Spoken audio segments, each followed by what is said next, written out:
Amén. Bendito sea el nombre del Señor. Amén. Seguimos en la porción cuando Jesús, ¿verdad? Ya está de regreso y va a ver hacia Marta, a María y a Lázaro el suceso. No vamos a llegar todavía a la resurrección, es más, esta enseñanza va a tardar un poquito. Quizá este capítulo lo veamos en 4, ya llevamos una, esta sería la segunda, ¿verdad? Y lo importante es ir analizando todo el contexto y todo lo que esto nos está diciendo, ¿verdad? Recordemos que Lázaro estaba... ¿Cómo estaba Lázaro? Muerto, ¿verdad? Estaba muerto. Y habían mandado a avisar a Jesús, ¿verdad? De eso, que Jesús se tardó todavía 2 días y todavía uno en regresar, ¿verdad? Y así entramos entonces al versículo 17, lo voy a leer en la Biblia de las Américas. Dice la palabra del Señor: llegó pues Jesús y halló que ya hacía 4 días que estaba en el sepulcro. Cuando Jesús llega, ¿verdad? Nosotros vemos aquí la escritura que decía, ya hacía 4 días que estaba en el sepulcro. ¿Por qué tenía 4 días que estaba en el sepulcro si 4 días había muerto? Porque la cultura judía no es como nuestra cultura. Cuando nosotros se muere un difunto, lo velamos y al otro día lo enterramos, o a veces hasta el segundo día, ¿verdad? En la cuestión judía, el mismo día se sepultaba al difunto. El mismito día, por eso no hay una contradicción bíblica, ¿ok? Ese mismo día se ponía, vamos por ejemplo a Deuteronomio capítulo 21, versículo 23. Capítulo 21, versículo 23. Yo pensé que había sido el arrebatamiento. Deuteronomio 21, 23. No dejaréis que su cuerpo pase la noche sobre el madero. Sin falta lo enterrarás el mismo día. Porque maldito por Dios es el colgado, y no contaminarás tu tierra si Jehová tu Dios te da por libre. Entonces ahí podemos ver una parte, ¿no? Que decía el mismo día al que está colgado en un madero, pero no nada más era ellos, porque vamos a verlo en todo el Nuevo Testamento también esta parte. Por ejemplo, vamos al suceso de Hechos capítulo 5, versículos 5, 6, 9 y 10. Hechos capítulo 5, versículos 5 y 6, y luego nos saltamos 9 y 10. El 5 al 6 y luego 9 al 10. Al oír Ananías esta palabra cayó y expiró y dijo al gran temor sobre todos los que lo oyeron. 6. Sí. Y levantándose los jóvenes, lo envolvieron y sacándolo, lo sepultaron. Versículo.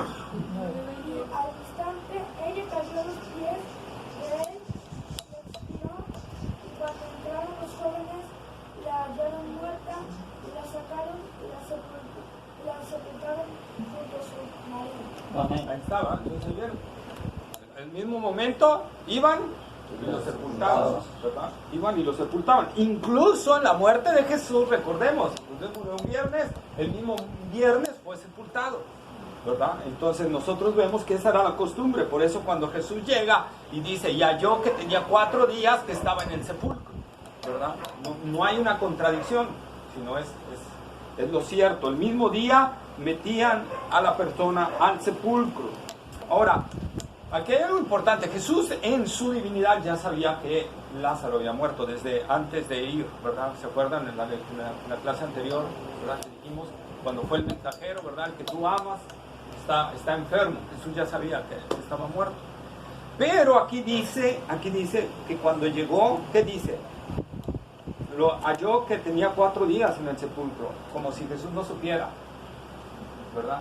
Pero Juan está hablando algo especial porque esto va a servir de un preámbulo. Aquí lo que nos da a entender esto es que Jesús venía ya llegando cuando alguien llegó y le avisó, ¿verdad? Que tenía 4 días de muerto, 4 días de sepultado Lázaro, ¿sí? Entonces, de esta manera Jesús nos muestra, hermanos, que aunque Él es Dios y Él puede hacer todas las cosas y sabe todas las cosas y no necesita absolutamente nada de nosotros, Él quiere que nosotros seamos instrumentos de servicio para Él. Amén. Amén. Instrumentos de servicio para Él. Él quiere que le sirvamos. Jesús hubiera dicho al mensajero, ¿verdad? Espérate, ya sé, tiene 4 días, murió a tal hora, murió, expiró así, hizo así. Pero Jesús llegó que le informaran, ¿verdad? que le informaran a esta gente. Entonces hay una responsabilidad siempre, y eso nos lo va a manejar también Juan, una responsabilidad y un servicio que Dios quiere del ser humano, siempre en esta forma. Por ejemplo, con el pueblo de Israel, vamos a Salmo 46:10.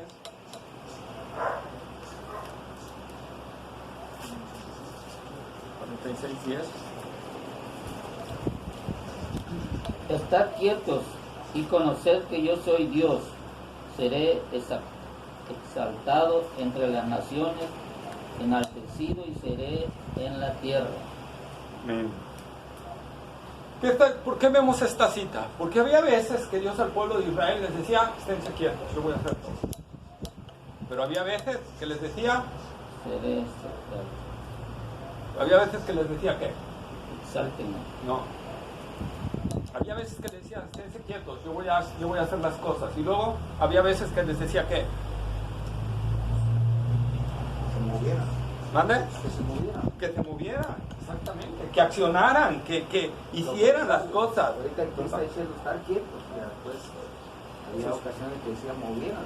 Se movieran. Entonces va a haber ocasiones que Dios exactamente nos diga, estén quietos, y tenemos que estar quietos, ¿verdad? Y va a haber momentos en que Dios nos diga, muévete, y tenemos que movernos, ¿verdad?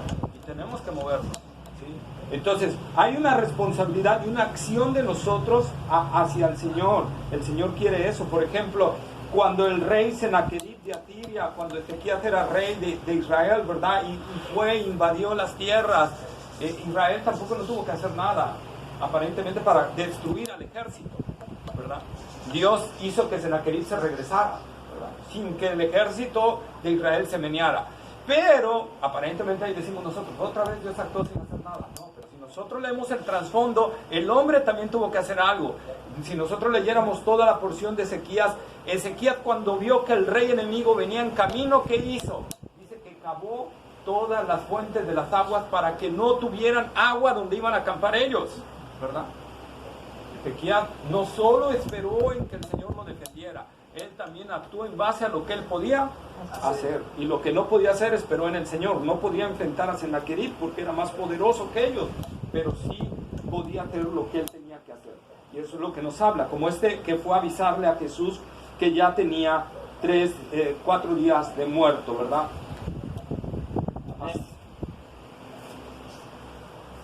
Así entramos al versículo 18 y dice, Betania estaba cerca de Jerusalén, como a 3 kilómetros, y muchos de los judíos habían venido a casa de Marta y María para consolarlas por la muerte de su hermano.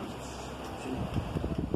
Aquí la Reina Valera, aquí la Biblia de las Américas ya dice 3 kilómetros. La Reina Valera dice 15 estadios, ¿verdad? 15 estadios. ¿Por qué? Bueno, es que un estadio representaba .20 kilómetros. .20 kilómetros, o sea, 200 metros. Era un estadio. Entonces, al convertirlo, eran casi 3 kilómetros. ¿Amén? Casi 3 kilómetros. Entonces, por eso la Biblia de las Américas dice aquí 3 kilómetros. Estaba cerca. Estaba cerca, estaba cerca. ¿Por qué Juan pone eso si Jesús no venía directamente de Jerusalén? Jesús, se acuerdan que venía más distante. ¿Por qué dice que de Betania a Jerusalén había 3 kilómetros? ¿Cuál es la razón? Por el versículo 16, que dice que había judíos ahí que venían de Jerusalén. Esos judíos que vinieron a consolar a María venían de Jerusalén. ¿Cuál es la razón que Juan esté narrando que vinieron judíos de Jerusalén a consolar? ¿Que no había más judíos de la zona de María, del pueblo de María y de Marta? Sí, pero hay una razón especial. Jesús iba a llegar. Y esos judíos que venían de Jerusalén eran, ¿qué? Recuerden, ¿qué quisieron hacer con Jesús la última vez? Apedrearlo. Lo quisieron apedrear. Por eso Juan está haciendo esa mención. No es nada más porque a Juan se le ocurrió poner ahí, ay, mira, de Betania a Jerusalén hay 3 kilómetros, ¿no? No, está narrando precisamente para que entendamos a lo que se iba a enfrentar Jesús. Al llegar ahí, lo que se iba a enfrentar. Jesús sabía que ahí estaban sus enemigos. Jesús sabía que ahí estaban los que querían su muerte, ¿sí? Y sin embargo Jesús iba, porque tenía que ir a hacer un milagro ahí, ¿verdad? Amén. Entonces nosotros vemos, hermanos, que estos judíos no iban a ser nada amigables con Jesús, pero inclusive más adelante, cuando ven el milagro de Jesús, que Dios quiere lo tocamos el próximo martes, muchos de ellos, bueno, algunos, no muchos, se convierten, creen en el Señor. Pero otros se endurecieron aún más. Otros se endurecieron aún más. Aún en el tremendo milagro que el Señor hizo, ¿verdad? Porque unos creyeron en Él y otros, ¿qué hicieron? Se regresaron a Jerusalén a avisarle a los fariseos de que Jesús andaba acá, ¿verdad? Entonces nosotros lo vemos en los versículos 36, 37. Si lo leemos rápidamente nada más. Capítulo 11. Sí. Dijeron entonces los judíos, mirad cómo le amaba. Y algunos de ellos dijeron, ¿no podía este que abrió los ojos al ciego haber hecho también que Lázaro no muriera? 42, 45 y 46. Yo sabía que siempre me oyes, pero lo dije por causa de la multitud que está alrededor, para que crean que tú me has enviado. Y 45 y 46. Entonces muchos de los judíos que habían venido para acompañar a María y vieron lo que hizo Jesús, creyeron en él. Pero algunos de ellos fueron a los fariseos y le dijeron lo que Jesús había hecho. Ahí está. Pues vean, o sea, lo que es la realidad de nuestro corazón. Lo que es la realidad de nuestro corazón. Vieron el gran milagro de Jesús y aún así no creyeron muchos en él, ¿verdad? Sin embargo, fueron de ¿cómo podríamos llamar? De chismosos. De chismosos, ¿verdad? A los fariseos, rápido, vénganse, está acá, ¿verdad? De espías. Entonces, nosotros vemos ahí, pero sin embargo, siempre vemos algo del Señor, aunque sabemos, ¿verdad?, que Dios no escoge a todos, vemos algo del Señor en el versículo 42. Dice, Padre, esto lo hago para testimonio de quién? Para que crean que tú me has enviado. De los judíos. Entonces, vez tras vez, como les decía, entre más ellos endurecían su corazón, Jesús hacía milagros más poderosos, ¿verdad? Para que ellos pudieran creer en cierto sentido, ¿verdad? Pero ellos se negaban totalmente por la dureza de nuestro corazón. Y eso realmente, a veces nosotros preferimos aferrarnos, como los judíos, a lo que nos enseñaron anteriormente, y no a lo que expresa Dios en su palabra. ¿No has oído decir, no, es que yo nací siendo esto y así me voy a morir, ¿verdad? Yo nací siendo testigo, así me voy a morir. Yo nací siendo católico, así me voy a morir. Yo nací siendo adventista, así me voy a morir. Ateo, y así me voy a morir, ¿verdad? Entonces nosotros, así, o sea, tendemos a aferrarnos. Estos judíos, hagan de cuenta que eran eso. Nosotros estamos educados bajo la ley fariseica y así nos vamos a morir, ¿verdad? Nos aferramos a lo que nos han enseñado y no queremos obedecer al Señor, a su llamado, a su palabra, ¿verdad? A lo que Él nos está diciendo. Y cuando no lo hacemos, nos sucede lo mismo que los judíos. Nuestro corazón se va endureciendo, ¿verdad? Hebreos capítulo 4, versículo 7.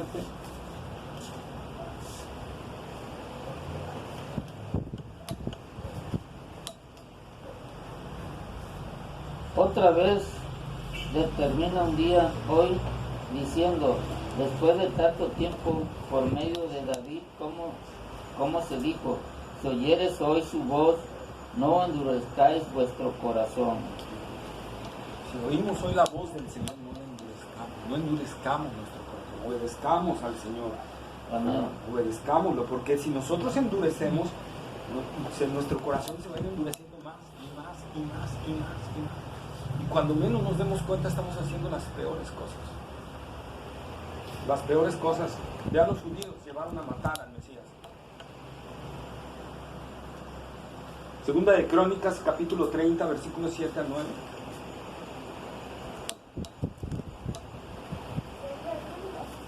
Segundo libro de Crónicas, capítulo 30, versículos 7 al 9. ¿Quién lo lee?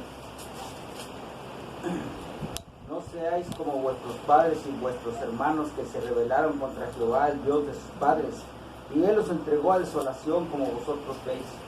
No endurezcáis, pues, ahora vuestra cerviz como vuestros padres. Someteos a Jehová y venid a su santuario, el cual Él ha santificado para siempre. Y servid a Jehová vuestro Dios, y el ardor de su ira se apartará de vosotros. Amén. ¿Verdad? El ardor de su ira. Esa es la parte, ¿verdad? El llamado del Señor siempre a no endurecer nuestro corazón a la palabra del Señor, a no endurecerlo, porque si nosotros lo endurecemos, Dios viene y lo endurece más. Y nos dice como nuestros padres, así hicieron. Así son nuestros padres, exacto. La muestra está hablando, ¿verdad? De la antigüedad en los judíos, cómo Dios dejó a toda esa generación postrada en el desierto, porque no decidieron oír la voz del Señor, no decidieron obedecerla, ¿verdad? Y el rey es el rey Ezequías otra vez que trajo una gran reforma, ¿verdad? Hablando esto al pueblo de Israel, porque habían caído bastante fuerte el pueblo de Israel, y entonces está confortando al pueblo de que se vuelva al Señor, para que Dios se vuelva a ellos. Como dice por ahí la palabra, volveos a mí. Someteos a Jehová. Cuando nosotros nos volvemos al Señor, Él se vuelve A nosotros. Él no está lejos. Por eso dice el profeta Isaías, buscar a Jehová mientras pueda ser hallado. Y entonces entramos al versículo 20. Entonces Marta, cuando oyó que Jesús venía, fue a su encuentro, pero María se quedó sentada en casa. El texto, en este texto parece, hermanos, darnos la insinuación de que alguien fue a avisarle a Marta, que Jesús venía en camino, que Jesús ya estaba llegando, ¿verdad? O muy probablemente Jesús mandó a uno de sus discípulos, ¿verdad?, a avisarle a Marta que Él estaba llegando. Si es así, si esto es así, que Jesús envió a alguien para hablarle a Marta, porque le habla primero a Marta y luego a María. Veamos el versículo 28. Habiendo dicho esto, fue y llamó a María su hermana, diciéndole en secreto, el maestro está aquí y te llama. Está. Entonces, primero el Señor quiere hablar con Marta, y cuando termina con Marta, que es el versículo 27, manda a llamar a María por medio de Marta. ¿Cuál sería la razón de que Jesús hiciera esto? ¿Por qué? Porque es lo que nosotros vemos, manda a traer a Marta. ¿Cuál sería la razón? Muy probablemente, hermanos, muy probablemente el Señor toma muy en cuenta nuestras actividades, nuestro carácter, nuestra forma de ser, nuestras reacciones para esto. ¿Cómo era Marta? Afanada, dijo la vez pasada. Afanada, afanada. ¿Se acuerdan anteriormente que Jesús estuvo con ellos anteriormente? Y Señor, no te da que estoy barriendo, estoy María, mírala ahí a tus pies, que te venga aquí a ayudarme. ¿Y qué le dijo Jesús? Marta, afanada, Preocupada, ¿no? Pero María escogido. No. Entonces, Marta era de esas personas que siempre están afanadas, ¿verdad? Que siempre están afanadas en las cuestiones. Entonces, Jesús quería tratar primero con Marta. ¿Por qué? Muy probablemente aquí el Señor nos está hablando de algo. Y yo lo discerní así. El Señor quiere primero tratar con nuestros afanes. Que dejemos de ser afanosos y que pongamos nuestra mirada en Él. Que dejemos de tener, de estar preocupados por todo lo que pasa y todo, con un afán malo, porque hay un afán bueno, ¿verdad? Pero hay un afán que es malo, un afán que nos lleva hasta temblar a veces, o a estar preocupados, o a estar hasta comiéndose las uñas y detalles de ese tipo, ¿verdad? Y qué va a pasar mañana, y si no hay dinero, ¿verdad? Entonces, el Señor quiere tratar primero con eso, con nosotros. Por eso está mandando a llamar primero a Marta, porque María era más tranquila, más contemplativa, ¿verdad? Nosotros podemos ver, estaba más cerca de Lázaro en su muerte, ¿verdad? Estaba más cerca de Jesús. María era más de estar así con el Señor. Entonces, Dios quiere primero eso. ¿Por qué? Porque el afán puede ahogar la palabra de Dios en nuestro corazón. Y lo vimos el domingo. Vamos otra vez a Mateo 13:22.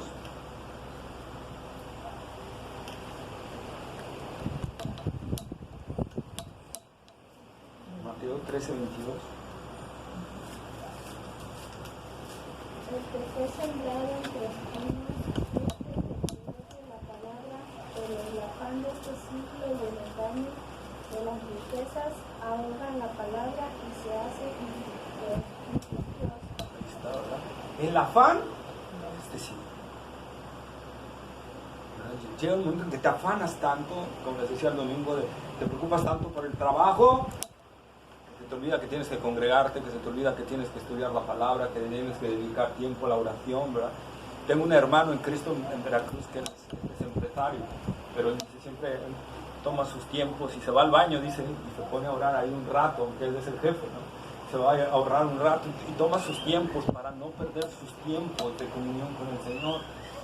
Y eso es lo que nosotros tenemos que aprender. Los afanes de esta vida, si nosotros nos dejamos guiar por eso, nos va a ahogar las palabras del Señor. Nos va a ahogar lo que Dios nos haya hablado, ya sea por medio de la predicación o ya sea por la meditación que tuvimos de la palabra de Dios temprano, que estuvimos orando y que el Señor habló en nuestros corazones. Pero cuando venga el afán, no nos vamos ni a acordar de eso. Se va a ahogar esa palabra en nosotros, ¿verdad? Y eso no va a ser fructuoso. Jesús anteriormente a la parábola del sembrador también habló en Mateo capítulo 6, versículo 31 al 33.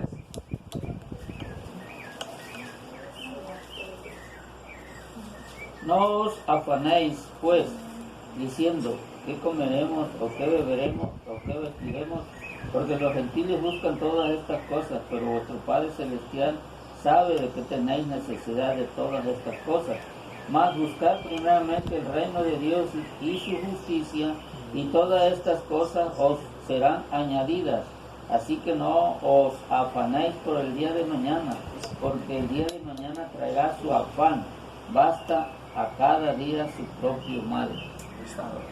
Entonces es lo que el Señor está diciendo. Y está hablando aquí. Y luego, tiempo después, habla de la parábola y habla que el afán puede ahogar la palabra. Entonces el Señor estaba hablando eso. Y viene esta parte entonces de Marta, que es muy afanada. Entonces, para lo que el Señor iba a hablar con ella y tratar con ella, primero tenía que calmar sus afanes. Primero tenía que calmar el afán de Marta. Adicional de que era afanada, pues imagínense con el dolor que traía de ver a su hermano amado muerto, ¿verdad? Sepultado. Entonces Jesús es a la primera que quiere llamar. Y entramos al versículo 21. Y Marta dijo a Jesús, Señor, si hubieras estado aquí, mi hermano no habría muerto. No es un reclamo de Marta. No es un reclamo. María también le dice lo mismo en el versículo 32. ¿Lo leemos? María, cuando llegó a donde estaba Jesús al verle, se postró a sus pies diciéndole, Señor, si hubieses estado aquí, no habría muerto mi hermano. Entonces, no era un reclamo. No es un reclamo. Definitivamente no es un reclamo. Ni en el griego no se expresa eso, ¿verdad? No es eso. Acordémonos también el mensaje que enviaron con el mensajero, valga la redundancia, ¿verdad? Con el mensaje que enviaron con el mensajero de que, Señor, el que tú amas está enfermo. Ni siquiera dijeron que estaba grave y todo ese detalle. ¿Se acuerdan que le dijimos por el problema?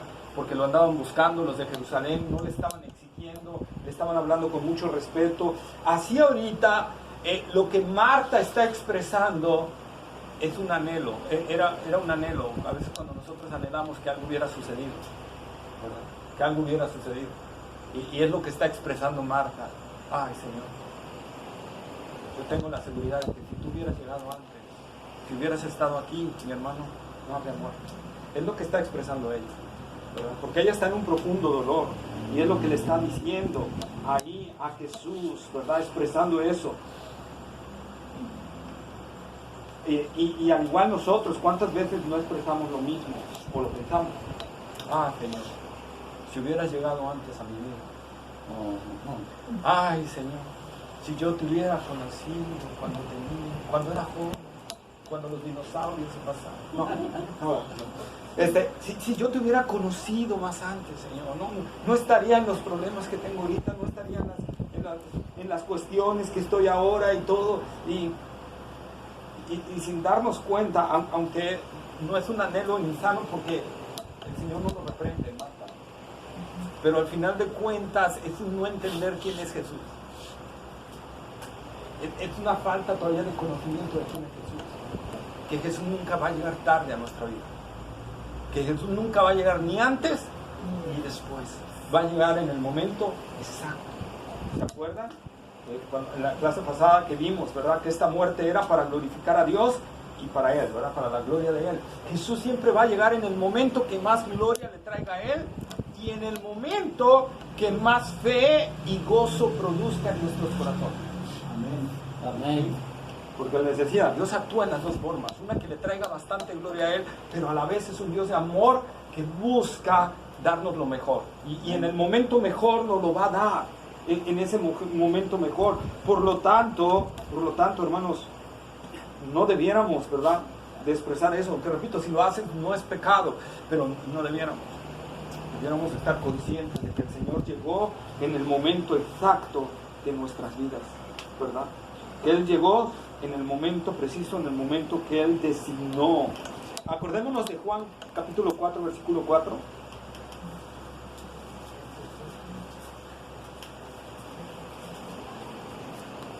Y le era necesario pasar por Samaria. Ahí está, ¿verdad? ¿Se acuerdan?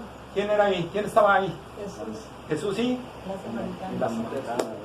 la mujer samaritana. Por eso y él era necesario. Jesús ya tenía la cita con la mujer samaritana. Solo que había alguien que no estaba informado de esa cita. La mujer samaritana, ¿verdad? Pero el Señor ya tenía esa cita, ¿sí?, agendada. Entonces, el Señor va a estar en el momento exacto, hermanos, y va a llegar en el momento exacto. Más bien lo que nosotros deberíamos siempre expresar al Señor, y digo deberíamos porque muchas veces a causa de nuestra carne no va a ser así, pero debería de ser, ¿no? El expresarnos el gracias, Señor, porque llegaste. Gracias, Amén. Señor, porque llegaste. Amén. ¿Sí? Porque estás aquí. Así como a Marta, también aquí nosotros leímos en el versículo, ¿verdad?, que Jesús, el Señor mandó a llamar a Marta a través de alguien. Obviamente no fue Jesús el que fue, porque vamos a ver que María fue a buscarlo también al mismo lugar. Entonces alguien, dijimos, a lo mejor un discípulo, ¿verdad?, fue y habló con Marta para mandarla a llamar.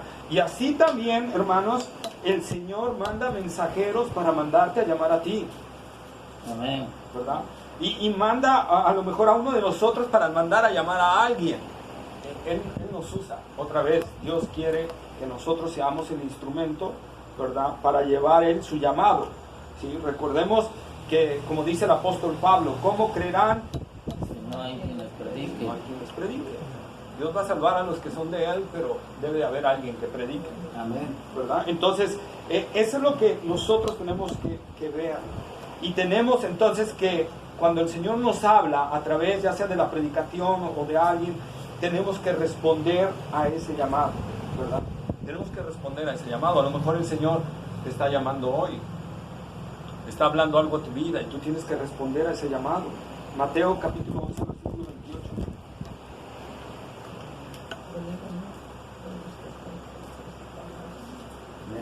Venid a mí todos los que estáis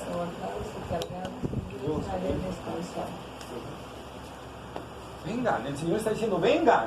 Ese es el llamado. El Señor está llamando. Vengan.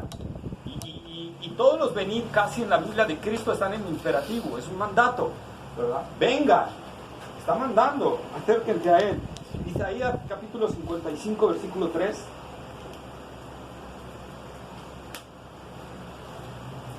Inclinad vuestro oído y venid a mí, oíd y vivirá vuestra alma, y haré con vosotros pacto eterno, las misericordias firmes a David. Ahí está, ¿verdad? Y otra vez también, tanto en el Antiguo como en el Nuevo, Dios está diciendo ven.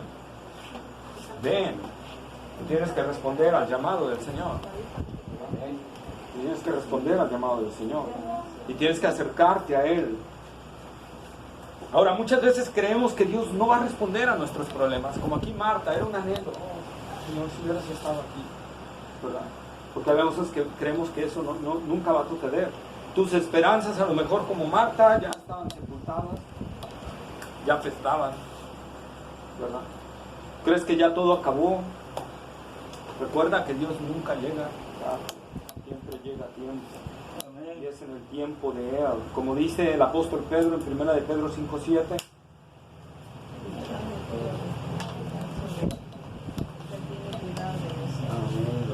Echando toda vuestra ansiedad sobre Él, Nosotros tenemos que creer eso y echar toda nuestra ansiedad sobre Él. Recuerda que Marta tenía a su hermano muerto, y no solo muerto, sino en estado putrefacto, en una tumba, envuelto en especias aromáticas y vendas, ¿verdad? No era fácil. Pero no solo Marta, también podemos acordarnos de alguien más por ahí en el Antiguo Testamento, en Génesis, José el soñador. Dios le dio sueños, ¿verdad? Dios le habló, porque en ese tiempo hablaba por medio de sueños, ¿verdad? Y Dios le dio sueños y le habló por medio de sueños. ¿Y qué decía el panorama? De repente lo venden como esclavo, sus hermanos lo venden, en Egipto lo compran y sigue siendo esclavo, tiene que huir de la mujer de Potifar y lo encierran en la cárcel y parece que va de mal en peor José, y parece que los sueños del que Dios le habló, lo que Dios le había hablado a José, estaba muerto, lejos de su familia, donde se iban a cumplir esos sueños, porque se supone, ¿se acuerdan qué soñó José? Que su familia se iba a inclinar ante él, ¿verdad? Entonces, lejos de eso, parecía más lejano que cercano, pero Dios nunca llega tarde. Dios cumplió las promesas a José. Lo que Dios le habló a José, se cumplió, ¿verdad? Así vemos que Dios es fiel al cumplir todo lo que Él nos ha prometido, ¿verdad? Pero también nosotros como José tenemos que ser obedientes al Señor. Amén. ¿Dónde? Entramos al versículo 22. Siguiendo Marta hablando, dice: aún ahora yo sé que todo lo que pidas a Dios, Dios te lo concederá. Aún, o en la Reina Valera dice más, ¿verdad? Más ahora, ¿verdad? Nos habla que Marta albergaba una esperanza dentro de su corazón, rodeada de sombras de dolor. Pero había ahí como una chispita, como una chispa de esperanza en Marta, que no había muerto, había algo, ¿sí? Se dirige con mucho respeto al Señor. Quizás la esperanza de Marta venía por las palabras de Jesús. Acuérdense, ellos enviaron un mensajero. ¿Qué dijo el mensajero? ¿Qué creen que mensaje les llevó? El de Juan capítulo 11, versículos 3 y 4. Enviaron pues las hermanas para decir a Jesús: Señor, he aquí el que amas está enfermo. Oyéndolo Jesús dijo: esta enfermedad no es para muerte, sino para la gloria de Dios, para que el Hijo de Dios sea glorificado por ella. Ahí está, ¿verdad? Eso lo oyó el mensajero, porque acababa de llegar y acababa de darle la noticia a Jesús. Y Jesús le dijo: esta enfermedad no es para muerte. Entonces el mensajero, cuando regresa, y aunque ya haya Lázaro muerto y todo, que me imagino a Marta y a María diciendo: ¿qué te dijo Jesús? ¿Qué fue lo que te dijo? Pues no va a morir. Pues que no va a morir, que esta enfermedad no es para muerte, es para la gloria de Dios, pero ya está sepultado. Ya está sepultado, ¿verdad? Entonces, a lo mejor esas palabras de Jesús, porque siempre Jesús, aunque nos va a meter a lo mejor a un valle más profundo, siempre antes nos da unas palabras de esperanza, ¿verdad? Siempre, y le envió esas palabras de esperanza a Marta y a María para que pudieran albergar, y a lo mejor esa es la esperanza que Marta estaba diciendo a una hora. O sea, hay algo, no sé, Señor, algo va a suceder, algo tú vas a hacer, que no entiendo, ¿sí? Marta no entendía muy bien aún, y lo vamos a ver, que no entendía muy bien aún, pero había ahí algo que le hacía brillar su esperanza, ¿verdad? Y aunque no podemos excusar a Marta por no entender muy bien las palabras que Jesús le va a decir más adelantito, ¿verdad? Que no es para muerte, pero sí vemos a Marta con una esperanza y una fe, pero a la vez tan valiente por el dolor.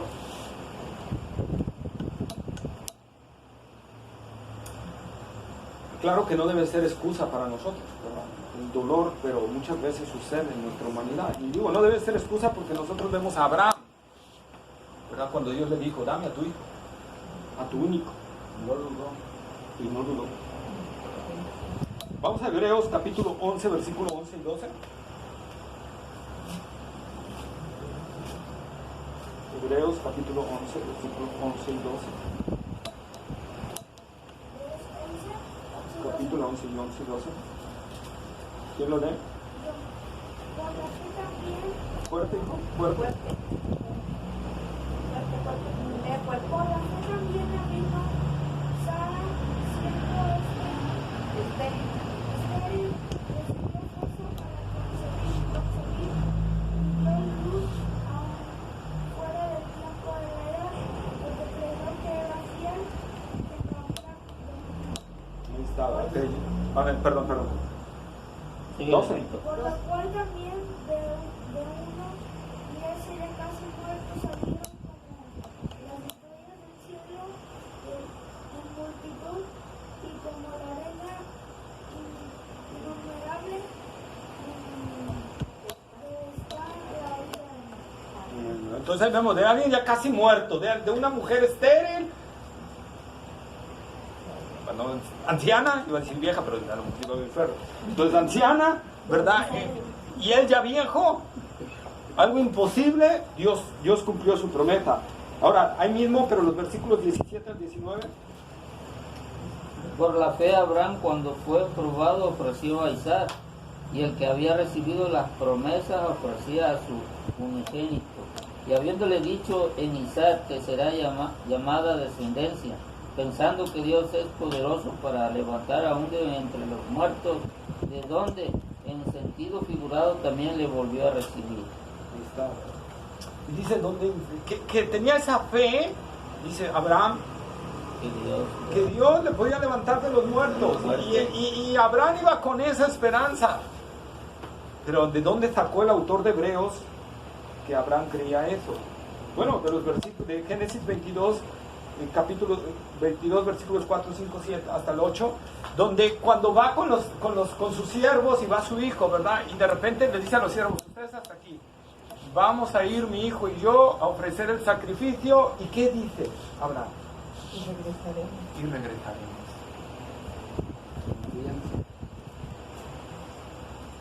O sea, si Dios me está pidiendo que lo mate, que lo sacrifique, lo voy a sacrificar, pero es la promesa que Dios me dio, entonces yo sé que vamos a regresar nosotros. ¿Qué va a hacer Dios? No lo sé, pero lo único que sé es que Dios me dio una promesa. Y en esa se aferró Abraham. O sea, Abraham no vio el dolor de que iba a perder un hijo, Abraham vio la promesa. La promesa. Entonces en eso tenemos que basarnos, ¿verdad? Muchas veces el dolor empaña nuestra fe y no podemos ver las promesas de Dios. Debemos aprender a confiar que Dios, ¿verdad?, es Dios aún en nuestro dolor. Debemos aprender la obediencia a su palabra, prestar atención y meditar en ella y no dejarnos empañar por el dolor. Santiago capítulo 5 versículo 8.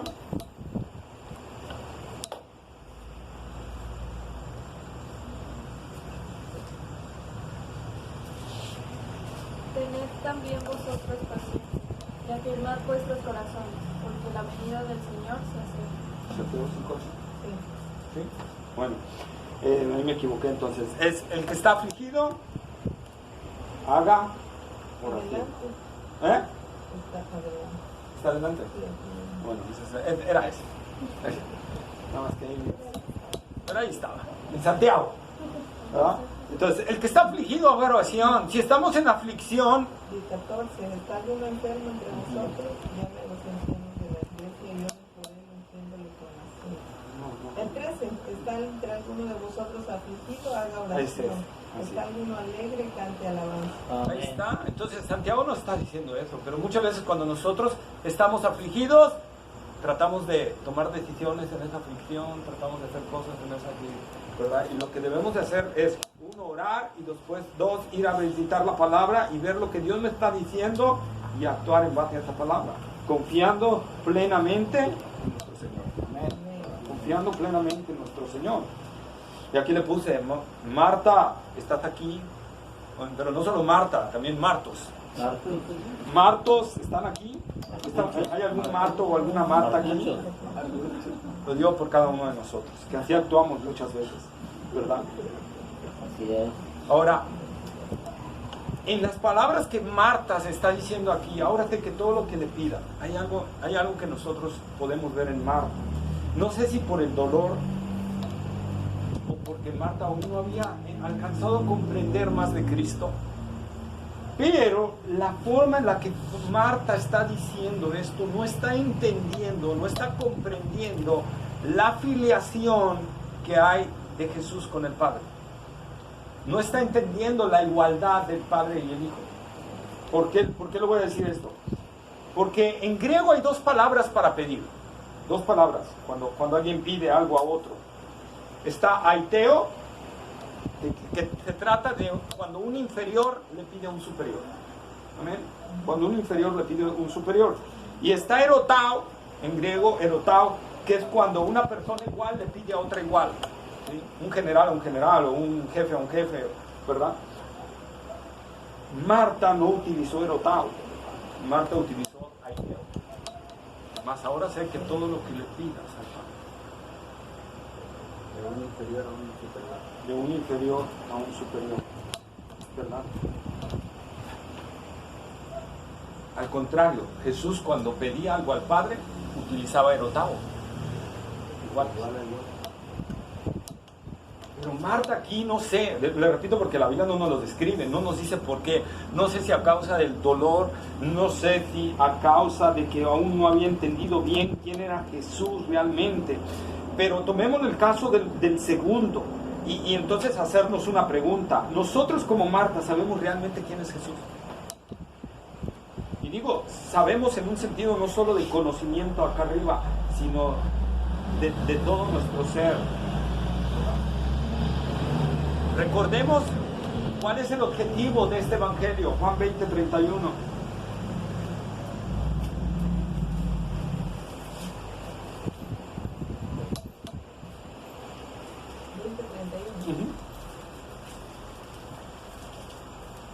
Pero estas se han escrito para que creáis que Jesús es el Cristo, el Hijo de Dios, y para que creyendo tengáis vida en su nombre. Tenemos que creer que Cristo es el Hijo de Dios. No un hijo, sino el Hijo. ¿Sí? Esto quiere decir que tiene la misma esencia y la misma sustancia que el Padre. ¿Sí? Muchas veces nosotros cuando pedimos cosas al Padre, hacemos lo mismo que Marta. Pensamos a veces que Jesús es inferior. O dudamos de lo que Jesús es. Y no entramos con plena confianza al trono de la gracia, ¿verdad? Ya sea para arrepentirnos, ya sea para pedir perdón, ya sea para pedir ayuda o fortaleza o algo. No hemos entendido aún quién es Jesús. Y nuestra, ahora sí, y al contrario de Marta, bueno, no al contrario, sino adicional a Marta, nuestra filiación con Jesús. Recuerden que nosotros estamos unidos en Cristo.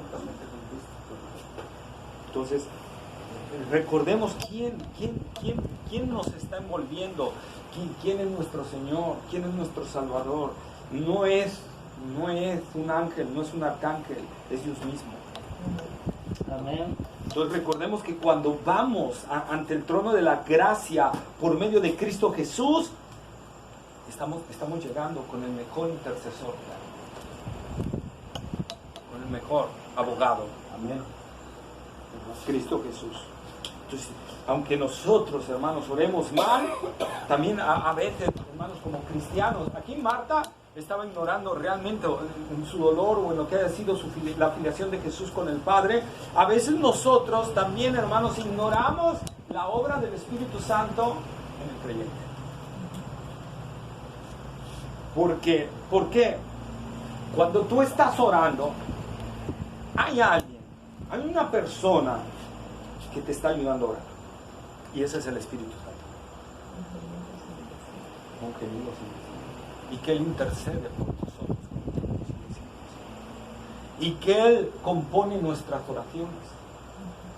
No me gustaría poner este ejemplo, pero suena aceptable, ¿verdad? Pues de repente hay un programa ahí que no me gusta porque no sacan chistes groseros y todo, pero de un jorobado, ¿no? Y que luego dicen, ¿qué dijo? Quiso decir esto. Entonces, aquí a veces nosotros oramos ante Dios.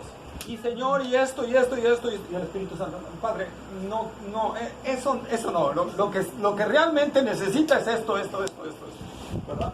Entonces, nosotros tenemos que entrar con plena confianza porque no solo Jesús está abogando por nosotros, sino el Espíritu Santo también está intercediendo por nosotros. y está componiendo nuestras fallas en oración que tenemos, ¿verdad? Y eso es lo que nosotros tenemos que entender. Y muchas veces a veces digo, ay, esa Marta es terrible, pero a veces somos más Martos que Marta, ¿verdad? Entonces, eso es lo que nosotros tenemos que entender. ¿A quién nos hemos allegado realmente? ¿Sí? El versículo 23, 11:23. Jesús le dijo, tu hermano resucitará. Pero no le dijo, no es cierto. Entonces, Jesús le dijo, tu hermano resucitará, ¿verdad? Jesús le dijo, tu hermano resucitará. Jesús sabe la lucha que está sosteniendo Marta entre la esperanza que quiere ahí avivarse y las sombras del dolor que está luchando en su vida. Jesús le da la promesa y Jesús le dice, Marta, tu hermano vivirá. Tu hermano va a vivir. Pero Marta, entramos al versículo 24, lo dije pero mañana no puedo decirlo. Entramos al versículo 24 y ya, hermano ya se quedó callado. Bueno, ¿Qué? ajá, léelo. Marta le dijo, yo sé que resucitará en la resurrección del día posterior. Ahí está, ¿verdad? Tu hermano resucitará. Jesús le estaba diciendo que él iba a hacer un milagro ahorita, pero Marta entendió. Que en el día de la resurrección, allá. Ah, sí, Señor, allá. Sí, cuando todos resuciten, va a resucitar. Cuando todos resuciten, va a resucitar. ¿Por qué Marta contesta así? Bueno, porque en las escuelas teológicas de ese entonces había dos escuelas en cuanto a esto de la resurrección. Una eran los fariseos y otra eran los saduceos. Los fariseos era lo que creían, que iban a resucitar en el día final. En el día final iba a venir la resurrección masiva y por lo mientras iba a haber un sueño del alma. Pero sabemos que es erróneo totalmente, ¿verdad? Y lo de los saduceos, que eso estaban peor. Ellos decían que no había resurrección, ¿verdad? Entonces los judíos que habían venido de Jerusalén, pues esos estaban siendo educados por los fariseos, ¿verdad? Y muy probablemente con eso estaban consolando a Marta y a María, con esas palabras, mira, tu hermano va a resucitar en la resurrección final porque ha sido un buen hombre, ha sido un buen judío, ¿verdad? Y etcétera. Entonces él va a resucitar. Pero Jesús no le estaba diciendo nada de eso. Jesús le estaba diciendo que iba a resucitar realmente. Pero Marta, con las ideas, que por dejar abrir sus oídos, ¿verdad?, a una enseñanza que el Señor no le había dado, Marta asumió que iba a hacer esa parte. Y ahí es la importancia de la sana doctrina. Ahí es la importancia de la sana doctrina y la importancia de no andar escuchando a falsos maestros, ¿verdad? Entonces, ¿por qué? Porque en el día de la tribulación, en el día de las sombras, en el valle de la oscuridad, cuando estemos andando, las promesas de Dios en su forma sana nos van a ayudar a sostenernos en ese momento. Al igual en el día de la tentación nos van a ayudar a librarnos de ellos, ¿verdad? Porque las promesas del Señor, ¿sí?, en su justicia, como vimos el domingo, sean retributivas, ¿o qué? ¿Quién se acuerda? A ver, hermana, pues tú. ¿Retributivas o remunerativas? ¿Verdad? Retributivas o remunerativas. Entonces nosotros tenemos que conocer todo eso para poder confiar en el Señor. Como yo les dije, podemos saber cómo va a accionar el Señor. Por eso, hermanos, pues procuro darles todo el consejo de la palabra de Dios, ¿verdad? Versículo 25. Entonces Jesús le dijo, bueno, entonces lo incluí yo, Jesús le dijo, yo soy la resurrección y la vida. El que cree en mí, aunque muera, vivirá. Sí.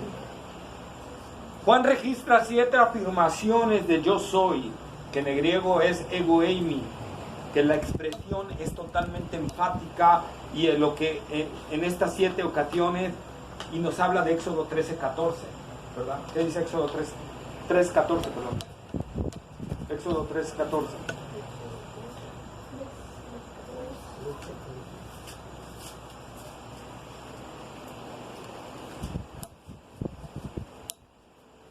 Y respondió Dios a Moisés, yo soy el que soy.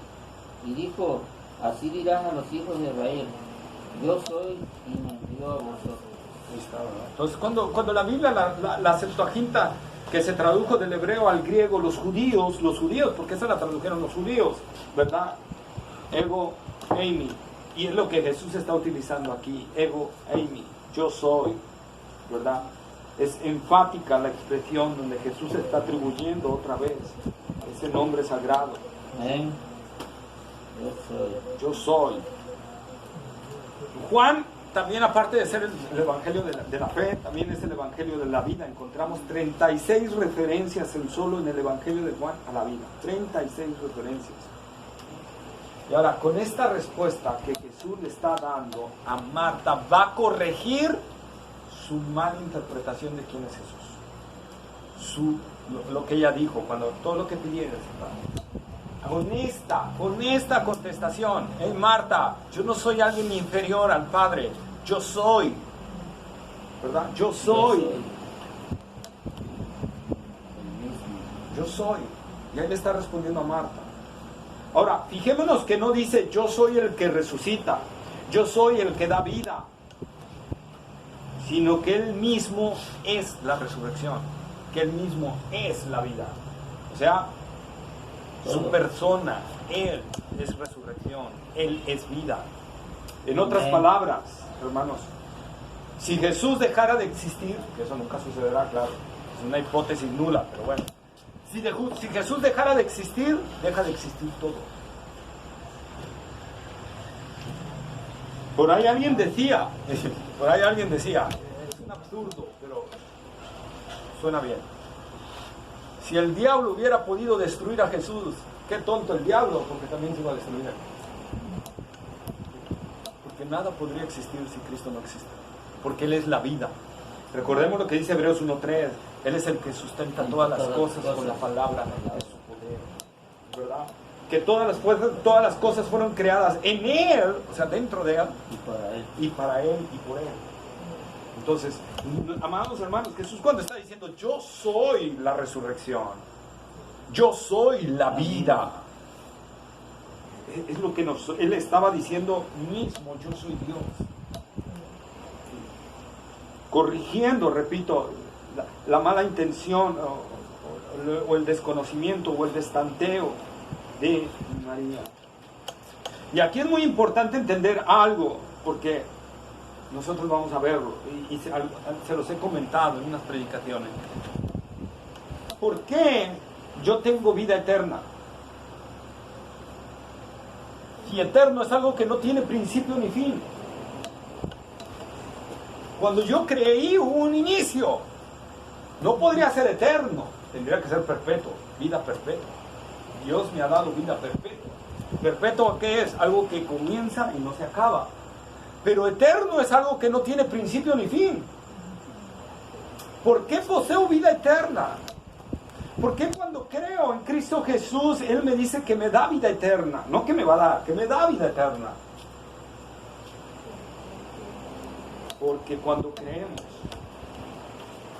por la obra del Espíritu Santo que viene a morar en nosotros, la vida de Dios mora en nosotros. Amén. Y Dios es eterno. Por eso es vida eterna. Yo les voy a dar vida eterna. Ahorita no lo trae aquí, pero recordé ese pasaje. ¿Se acuerdan? Que Jesús dijo: y el Padre y yo vendremos y haremos morada en Él. En esta persona haremos morada. Esta es la vida eterna. Por eso es vida eterna, hermanos. Colosenses capítulo 1, versículo 27.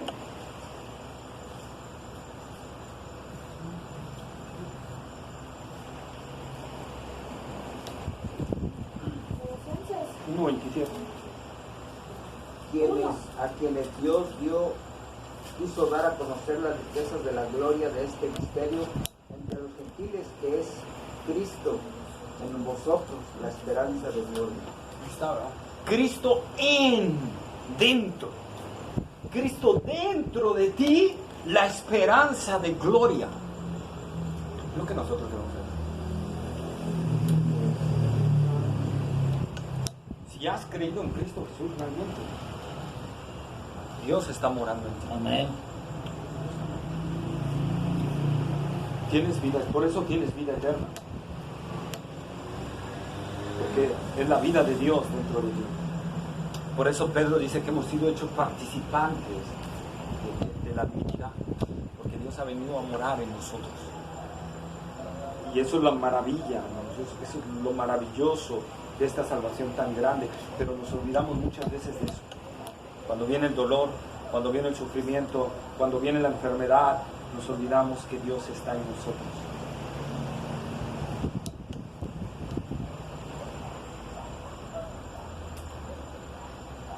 Ahora, vemos que Jesús no dice yo soy la vida y la resurrección. Jesús dice yo soy la resurrección y la vida. Pone primero la resurrección y después la vida. ¿Por qué? No es un error, es una realidad. Porque primero tenemos que nacer de nuevo. Primero viene el nuevo nacimiento y luego viene la vida eterna. ¿Por qué? ¿Quién me lo puede decir? Porque esto es un estudio, si no sería ya estaba muerto en nuestros delitos y pecados.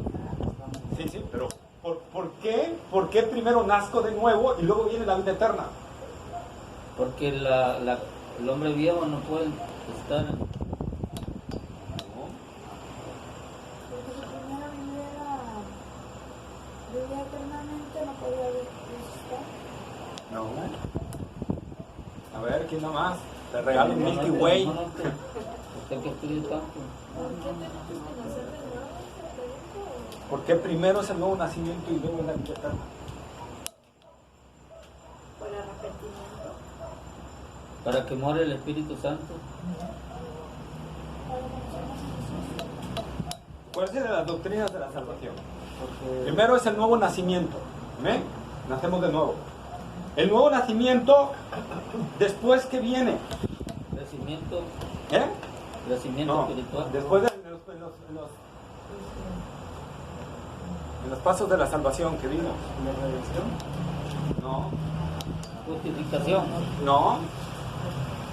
Arrepentimiento y fe. Arrepentimiento y fe. ¿Qué dice la palabra de Dios? ¿Cómo yo recibo la vida eterna? Al que cree y se arrepiente. Tiene vida eterna. Primero crees y tienes vida eterna. Porque es en el momento en que tú crees, Pablo dice en Efesios capítulo 1, versículos 13 y 14, que cuando nosotros creímos en ese momento recibimos el Espíritu Santo. Fuimos sellados por el Espíritu y recibes la vida eterna.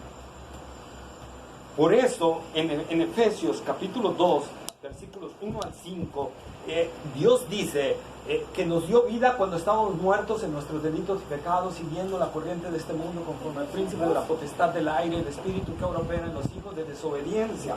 Mas Dios, que rico en misericordia, por su grande amor con que nos amó, aun estando nosotros muertos en pecados, nos dio vida juntamente con Cristo. Y luego dice, por gracia sois salvos, por medio de la fe, y esto no de vosotros, es un regalo de Dios. Amén. Primero naciste de nuevo y luego recibiste el regalo, que es Cristo en nosotros, la esperanza de Dios. Por eso primero la resurrección y luego la vida. Es en la cuestión que nosotros tenemos que ver. Por eso igual, en Juan capítulo 3, versículos 3 y 5, cuando Jesús con Nicodemo, ¿se acuerda? Nicodemo, si no naces de nuevo, no puedes ver el reino de Dios. Y en el versículo 5, si no naces del agua y del Espíritu, no puedes entrar en el reino de Dios. Pero versículo 15 y 16 le habla, si crees, al que cree, tiene vida eterna. Primero naces de nuevo, luego crees y tienes vida eterna. Por eso es que Jesús está poniendo este orden, ¿verdad? Yo soy la resurrección y la vida. Y luego el versículo 26, y todo el que vive y cree en mí, no morirá jamás. ¿Crees esto? Pregunta, ¿crees esto? El verbo creer, tanto en el versículo 25, cuando dice, yo soy la resurrección de la vida, el que cree en mí, aunque esté muerto, vivirá, que cree, y como en el versículo 26 que acabamos de leer, el verbo creer está con el adjetivo eis, ¿sí? que le da una fuerza de confianza al creer. El creer salvífico, hermanos, es un creer de confianza personal y compromiso de vida. Ese es el creer salvífico. Cuando hay una confianza personal en Cristo Jesús, en su persona totalmente, y un compromiso de nosotros. Por eso Santiago dice, ¿tú dices creer en Dios? Los demonios también creen y tiemblan, no son salvos, ¿verdad? No solo es un creer, es un que te lleva, ese creer te lleva a un compromiso de vida con el Señor, ¿sí? Un compromiso de vida. Y entonces a ese que cree así, dice el Señor, no morirá jamás. No indica que no va a sufrir la muerte física. Está hablando de la segunda muerte. Apocalipsis 21:8.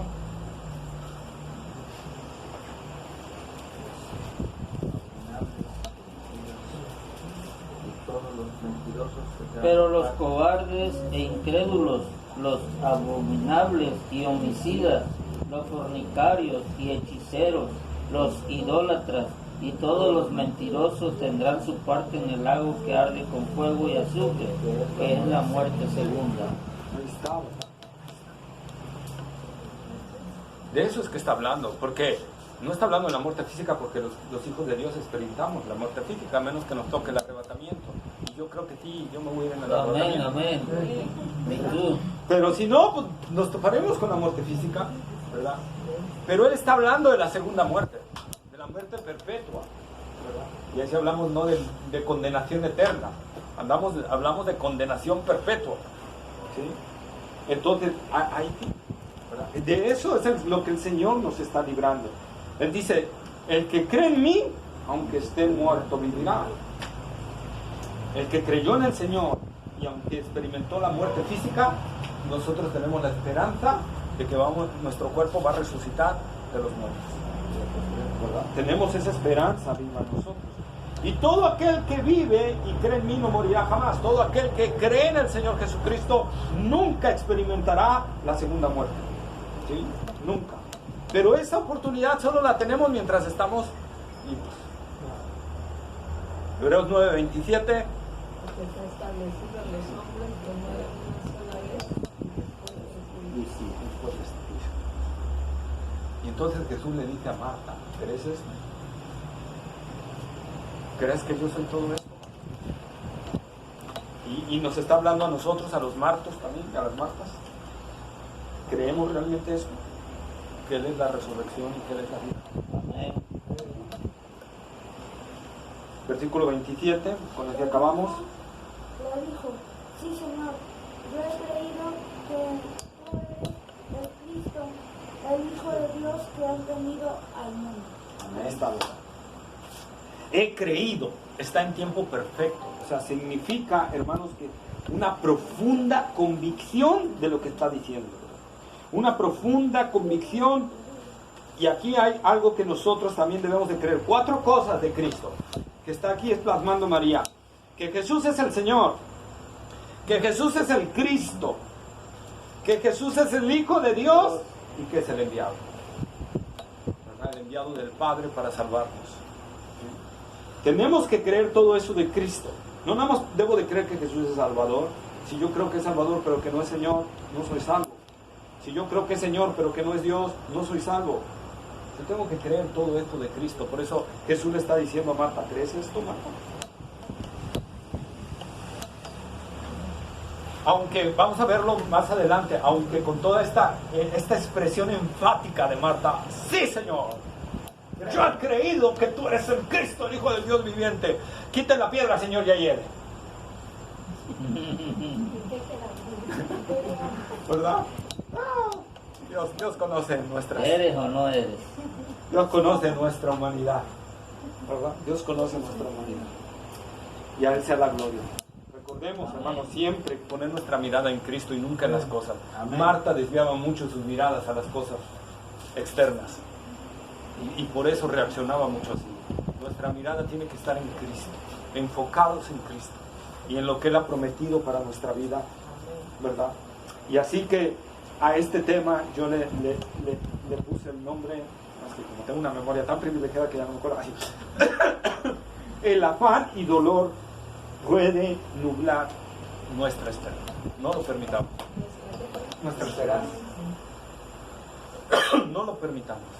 Confiemos y pongamos nuestra mirada en Jesús, no viendo lo que está pasando alrededor, solo en Él. Solo en Él. Y sigamos adelante en este camino. Amén. Amén. ¿Dudas, preguntas? Porque ya nunca he hecho preguntas. Porque nunca. Yo tengo una, pastora. A ver.